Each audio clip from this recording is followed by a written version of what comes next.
what if, Yeah. and this is, coming from myself as a coach, when I coach someone with a specific competition schedule, Yes. where, they know they're going to be doing a weightlifting competition in July and they'll be doing high rocks in November, and then we can kind of map things out. But what if you have a client who has no competition on their schedule? They're like, I don't want to compete at all. How do you then...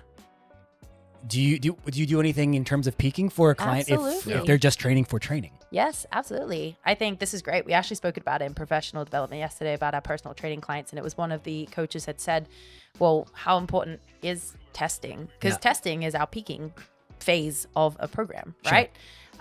So it just depends on what that person is looking for. If that person has said, hey, I want to get really strong. Okay, well, what shows that you're strong? It's going to be lifting numbers. So I'm going to... Let's just say they were going for a specific back squat, and we're going to run our microcycles, mesocycles, and make sure that by the end of everything, maybe we have a 2-year plan. This is when we're going to do this, right? It doesn't have to be a competition either. It can be a specific body shape. I have a client right now who is like, she's not a very goal-oriented person. So she's very much like, I just want to be healthy. I just want to feel this. And she came in, she was like, I want to look great by December.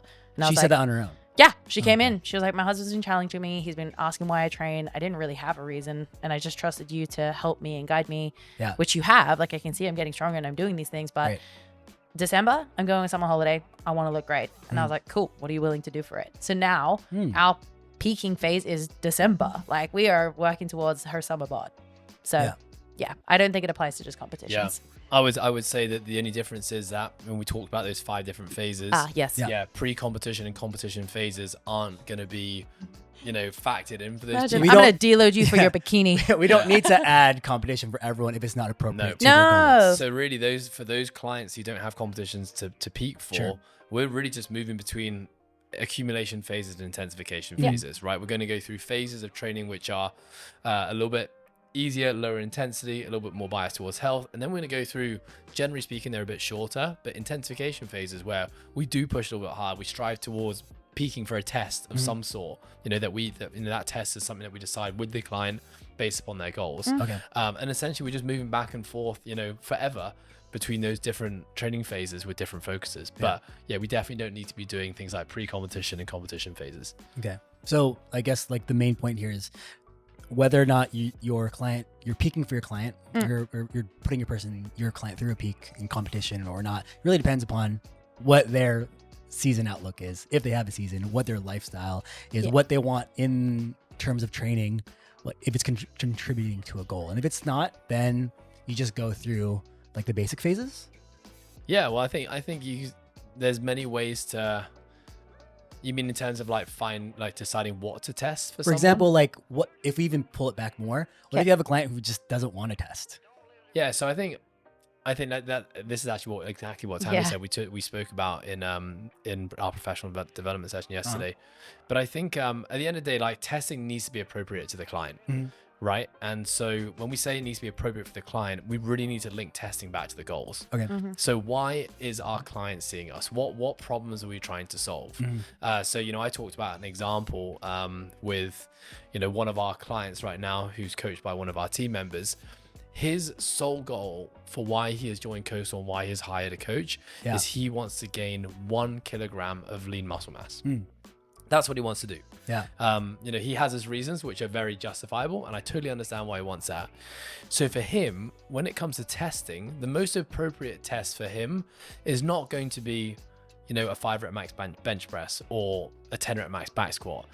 The only way we're going to know if we're being successful with the training that we're prescribing is we need to find a way to track his lean body mass, right? So that's going to be body fat calipers, or, you're going to do a skin fold test, or you're going to use an in-body machine, something where you can track how much lean muscle mass you're doing. Now, any other testing that's not that, we can say, well, if you can bench press more weight, you're clearly gaining muscle mass. But for him, he doesn't care about that. He doesn't care about how much he's bench pressing. For him, the most appropriate test is going to be after 1 month, 2 months, however long you decide the timeline is, we're going to retest your body fat mass. Okay, so that is testing still. You might have another client who does say like, okay, I would like to be able to bench press 100 kilograms for 3 repetitions, in which case the bench press is going to be the best test that you can do to know whether what you're doing is working towards something. So there almost always is something you can do. Now, sometimes there's going to be 0 performance metrics. I just want to feel healthy. I want to feel good. Yeah. I mean, even within these things, there's still things you can test, right? I want to sleep better. You can monitor whether you're sleeping better, right? You can wear a wearable device and really get specific metrics. Like our job as coaches is to quantify their qualifiable goals, I guess. Yeah, we want to find a way to quantify it. Yeah. But so I think there's always a way that you can link a test back into it. Yeah. And something else we talk about as well is like, well, if you really don't have anything that you can link back to the goals and what you can test, we like to talk about structural balance ratios. Yeah, that's what I was gonna say. Yeah. So is that what you were chomping at the bit? She was excited.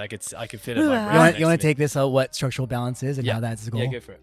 Yeah, I mean, a lot of people come to us for longevity and health, and to create someone who is going to have that in their toolbox, they need to be moving in a way that makes sense, and that means having balance. Now, there's a structural balance ratio sheet where over the years of sports science, people have compiled enough information to now make percentages based on your back squat to front squat ratio, or your bench press to deadlift, or your squat to something else. Not to put on the spot, but as an example, give me one ratio. Off the top of your head. So like deadlift should be 125% of your back squat. There you go. Your front squat should be 85% of your back squat. There we go. So these are some examples that, like as Tammy said, years and years of strength and conditioning research. It's a general grouping of people. Now, obviously, not everyone falls into those categories. There's going to be anthrometrics, like you got long limbs, long levers, which is going to maybe make you a better hinger than a squatter. Sure. Yeah. And you may forever have a hinge that's going to be much stronger relative to your back squat. Just like if you're a right-handed thrower, your right side will be stronger than your left side. Exactly. Always. Yeah. So, but because we have all these ratios, it's kind of a cool thing to do. The goal becomes the client. Well, you don't have any specific performance-based goals. Let's strive to make you as structurally balanced as possible. Nice. Yeah. And we use that to kind of dictate what the priorities of a training cycle are, what we're going to test at the end of a set training cycle. I mean, I'm doing this with one of my clients right now.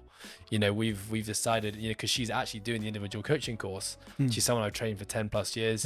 She just really wanted to upgrade her knowledge on training. And when she learned about structural ratios, she was really fascinated by it. So she plugged all her numbers into the spreadsheet and was like, my deadlift is so much stronger than my back squat. And she was like, yeah, you've always said this to me, but now I can see that the ratios are right. Can we, for the next 12 weeks, try to close that gap?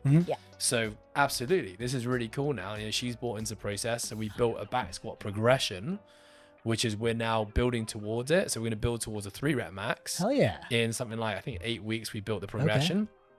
And then, because we've never tested a deadlift 3 rep max, we will then do a very short phase, maybe like just 3 to 4 weeks, because she is a much stronger deadlifter, 3 to 4 weeks, so then we can get some data for a deadlift 3 rep max, and then we're going to compare the two, and then that will dictate what the next year of training will look like. Yeah, Lovely. I love it because it's really fun when you have people who don't understand testing to be able to be like, well, I understand that you don't necessarily have performance-based metrics, but for us to have this, for me to have this, we now get to build a library, because a lot of people coming in, they don't actually have those numbers. So it's now we need to fill the library so we can see where your imbalances are, and that kind of gives us direction for the training if they didn't have a specific performance thing they're working towards. I mean, and just to kind of end on that point, it's like your client's been with you for 10 years, and even now you're discovering things that you guys can keep working on. Always. Yeah, the structural ratio route will be never ending. Yeah. Because as you get new things strong, there's gaps you got to close. Yeah. And so like you're forever trying to close the gap and improve everything. Yep. Cool, man. So I mean, everyone's got their version of a test or a competition. Yeah. If you're willing to have that conversation and kind of agree on what it is that their goal is and how you as a coach can quantify that for them.